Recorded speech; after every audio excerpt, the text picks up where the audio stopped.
کیونکہ نہ تو میں دل سے اس لڑکے کی مدد کرنا چاہتا تھا اور نہ ہی اس معاملے میں پڑنا چاہتا تھا۔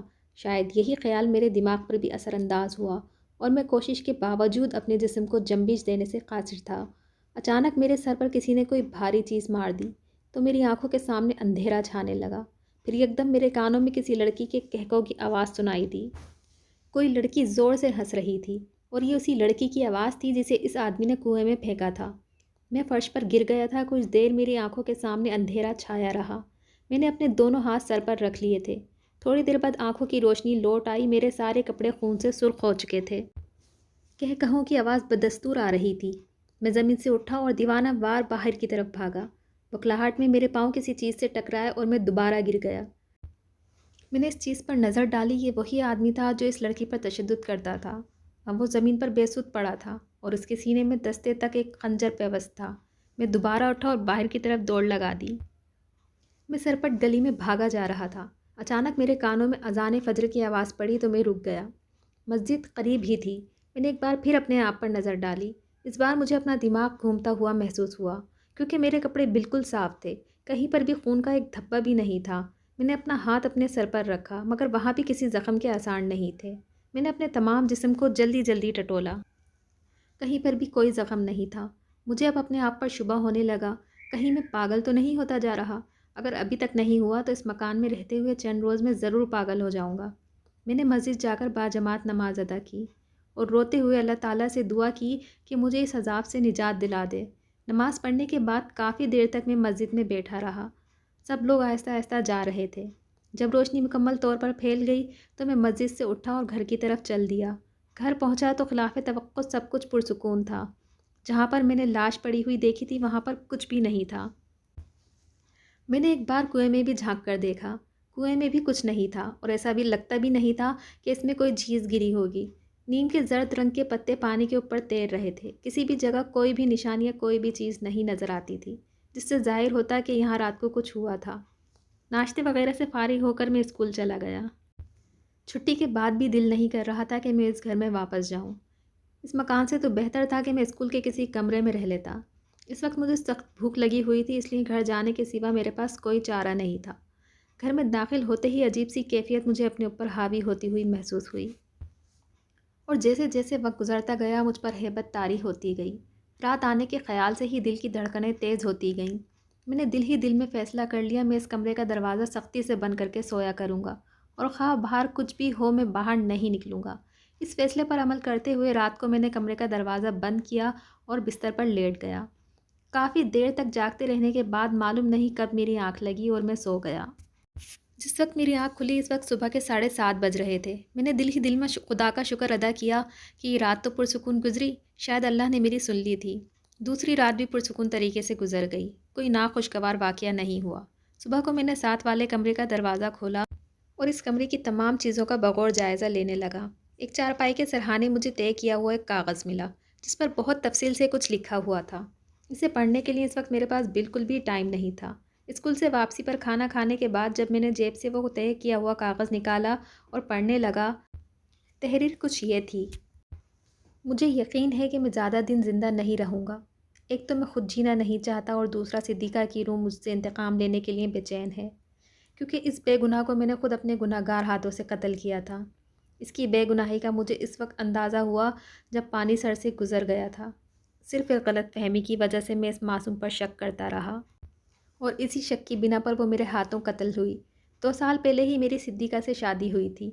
وہ ایک وفا شعار اور پیار کرنے والی بیوی ثابت ہوئی تھی۔